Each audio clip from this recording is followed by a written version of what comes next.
Hey everybody, I'm Yvonne Williams with Back to Earth Creations, and in this video I want to show y'all how I make these pretty dichro and these very cool orange cabs that we use in a lot of our pumpkin style wraps. So let's go ahead and get started. So this is my Paragon CS16S. It is a brick lined kiln, and I've been using it for almost every day for over a year now, like over a year and a half actually. And I wanted to show you guys how I'm doing a sheet melt to try to get some really cool effects. This is regular cardstock, and I'm just using it as a little bit of a mold. I do like to use my kiln posts to try to, these are 1/2 inch kiln posts, and I like to use them to kind of pin the sides in to hold them in place. And we're going to go through first with some mosaic sized clear. The base color that I'm using, I'll have these linked down in the video description, as well as over on our Craft Along blog, like the particular specific colors that I'm using. But it's like an orange and yellow, white, opalescent wispy. Now, in the glass world, with our YouTube channel being mostly like wire wrapping and gemstone stuff and things like that, opalescent does not mean opals like opals, it means more like opaque. So I'm coming in with our mosaic size clear, which is kind of just bigger chunks of sifted frit.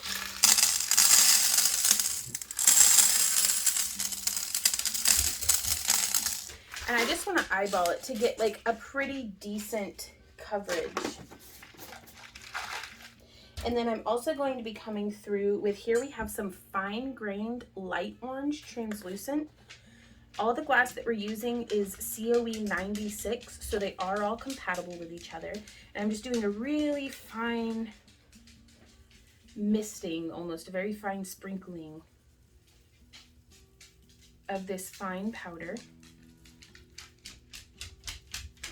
Well, it's not a powder, like this is not becoming airborne. You want to be really careful to not have this crap get in your lungs, because, well, we only have one set of lungs for the most part, you guys, so let's take care of them. And now I'm going to come in with, this is honey colored transparent frit. It's a different brand, but they're still 96 COE compatible.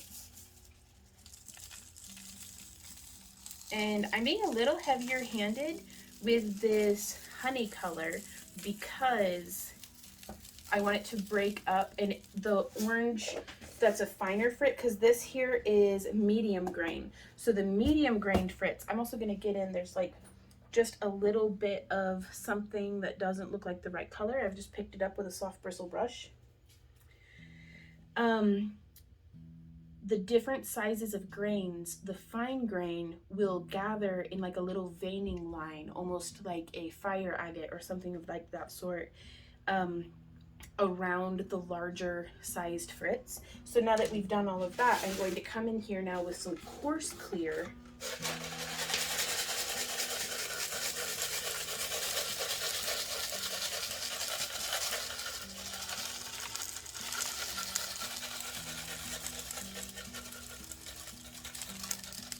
Now we want to be careful because this does have a little bit of powder at the bottom. I'm gonna sprinkle that on in there anyways, but yeah, don't breathe it. There we go. And we can, if we see like uneven distributions in an area, if we see, words are hard, y'all. If we see uneven distributions in any areas, then we can come through. I have this just fan brush that I like to kind of redistribute everything if like stuff gets a little clustered up, if I use the same kind of sprinkling patterns too much. But I think this will come out pretty nice. Let's go ahead and get these kiln posts removed. Now I have, this is a 16-inch bed kiln, and I have a 15-inch board elevated by 1 inch on kiln posts to allow air circulation. And we are using Bullseye thin fire kiln paper as opposed to a kiln wash. I very much prefer the kiln paper. It was like so worth the investment because it cleans off so easily. Again, wear your respirator, protect your lungs when cleaning that off, because it will go into a fine powder all up in the air. The firing schedule for this will be listed down in the video description, but we just want to bring this up to a full fuse temperature so this puddles up really nicely, and we will meet you guys back here in the morning whenever we let this cool and open it back up. So here you can see a much better up close view. It's a 3mm sheet that already has some really beautiful banding and stuff going on in it.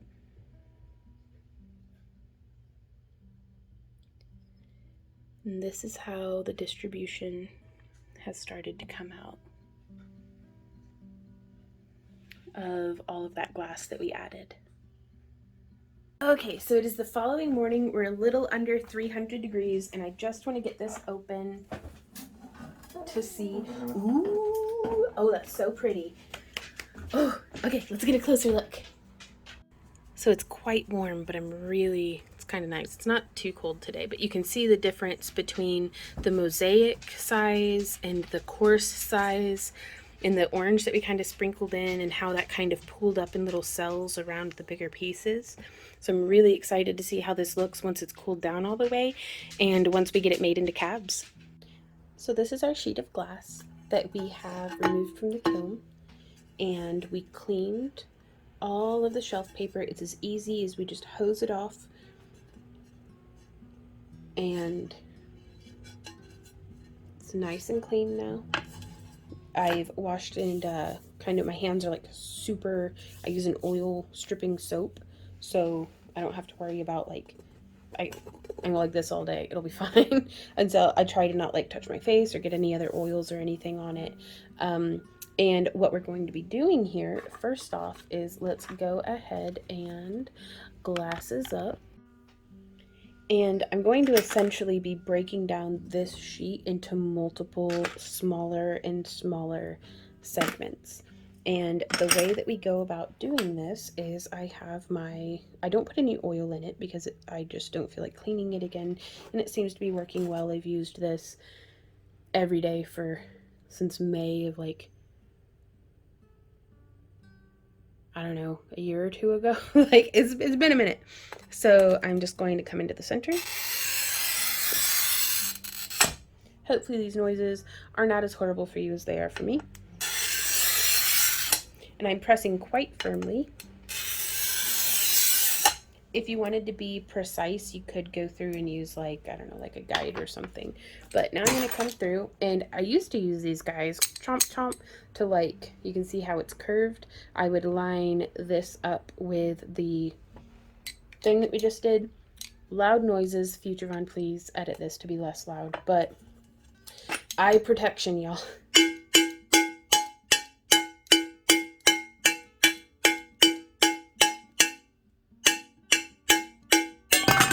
Well, there we go. That's how it usually works.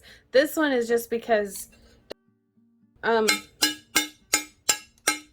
let's try, so like that. Sometimes that works, sometimes, here we are. And folks have recommended all sorts of different stuff to me, and I still just get really mixed results. But that's actually, I love it, because then we get to come through with our wire nippers. Like these are my running pliers, I guess. These are my heavy duty ones. These are my, if I'm just doing like 3mm thick stuff.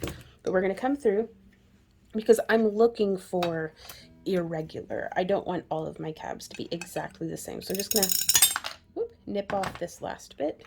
And I normally have like a little bin that I put these in, but like a little Tupperware that I use for it. But I'm going to come through and kind of average out, just eyeball.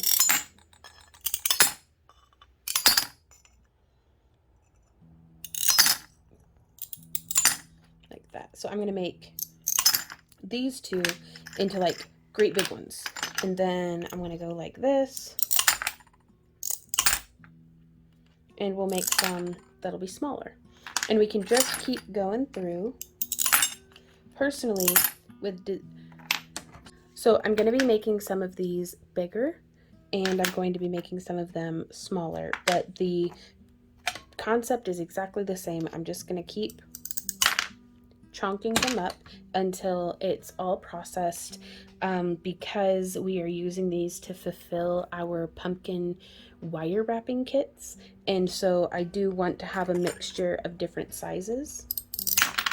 And I feel like on these designs, the bigger it is, the more detail we're going to be able to have. And glass wants to be about 6 millimeters thick. It likes to puddle. Whenever we put these into a full fuse, they will whoomp, either spread if we stack a bunch of glass on top of itself, or they'll shrink in if we just do like a thin layer. It'll kind of puddle up into just a little droplet almost.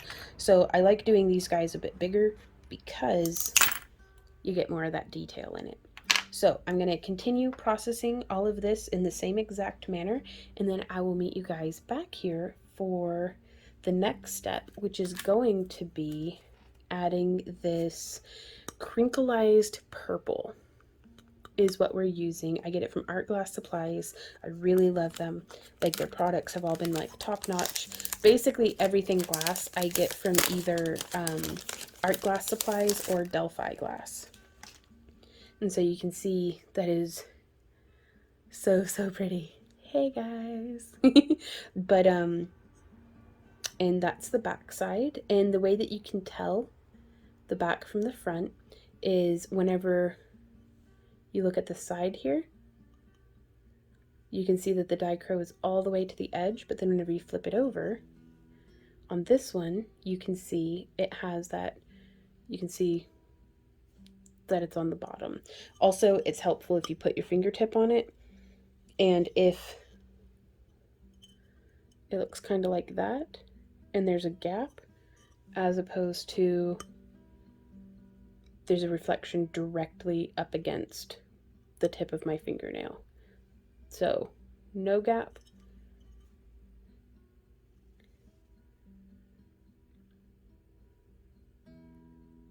Very slight gap. That's a much better angle. You can see, hopefully, that gap there. I don't know if you can hear it, but the neighbor's rooster is very upset about being a rooster today. So let's go ahead and get all this processed. So I've processed about half of the sheet, and now I've gone through and scored a line on our dichro on just the glass side, because I don't want to be scratching up the dichro itself, just in case it doesn't break along the line where I've scored. And I'm going to use my running pliers, and this is a 2 or 3 millimeter glass. I think it's 3 millimeters. And you can see how so much easier whenever the glass is just this thickness. So now what I'm going to be doing, and I already have some clear, just plain clear, chunked up, and I'm just going to come through and boop, boop, boop. And I'm just making some little squares, roughly about the same size. We can always start to chunk them down smaller.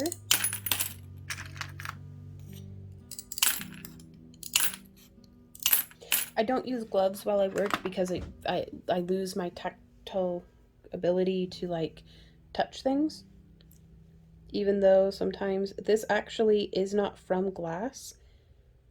I was pruning roses earlier. So that being said, we get that all cut up. I do try to set my tools off to the side where I'm not cutting directly over them, because you can get all sorts of like little shards and stuff. That's why I work on this waffle board.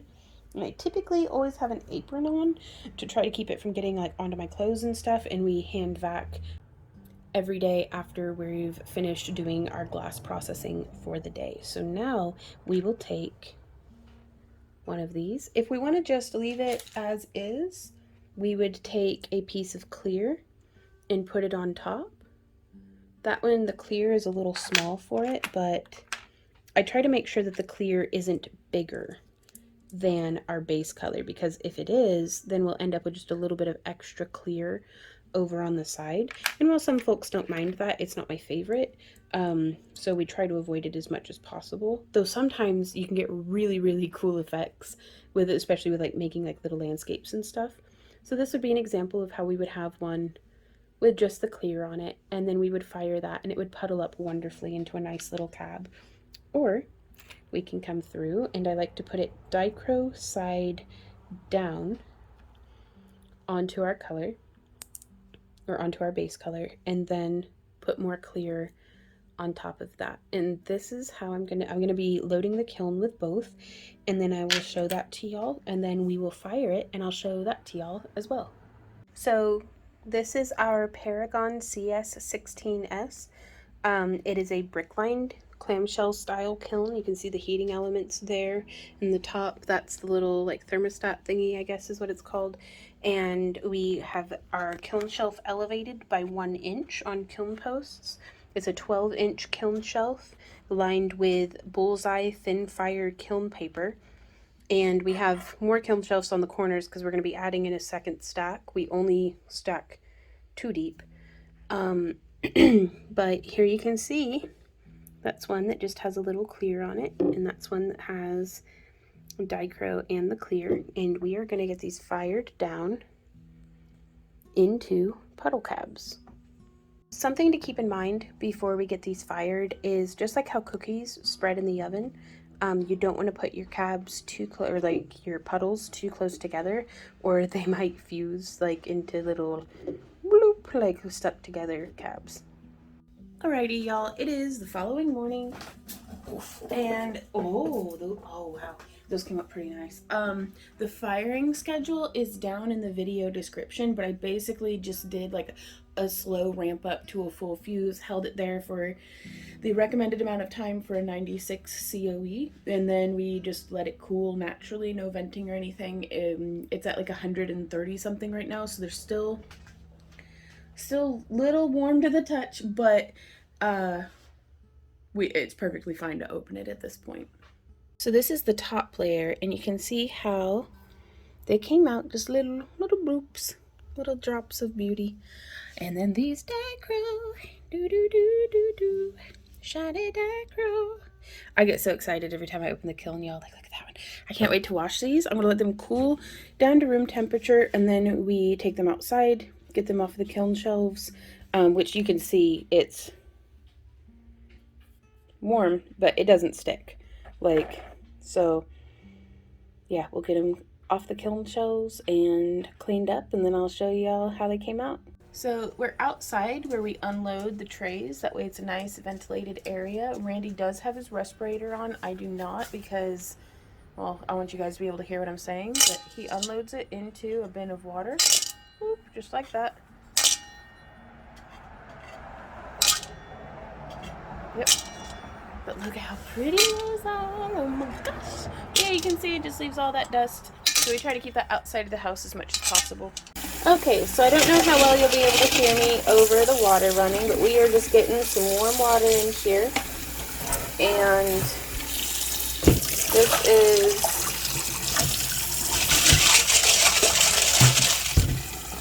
always makes me feel like I'm like panning for gold or something. But we just come through and we wash all of the cabs until there's no more white on the back. And then I've got a towel here off to the side. That's another really pretty one. And oh, there's one of the dichros. Okay.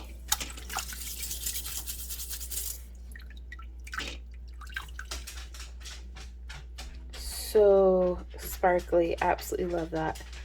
Now, adding in the dichro definitely covered up a lot of the pattern, but it's still in there. And it was a bit of an experiment, but I really like it. So I think it's really great that by just adding in the dichro, it gives us a pretty different cab. So I need to go check on the oven. It sounds like it's not lighting. Trying to make breakfast. But yeah, so that I'm just going to go through and hand wash all of those, and then we'll show you how they all came out. So this is how the cabs came out. And I just leave them to dry here on their towel. If anything needs ground or reshaped, we'll do that and then put it through the kiln for a fire polish. But a lot of these that, like this style up here at the top, is what we send out in our pumpkin patch wire wrap kit, along with like 2 other similarly autumnal toned cabs, but then we'll be sending these out in our booty boxes to our Happy Crafter Club members.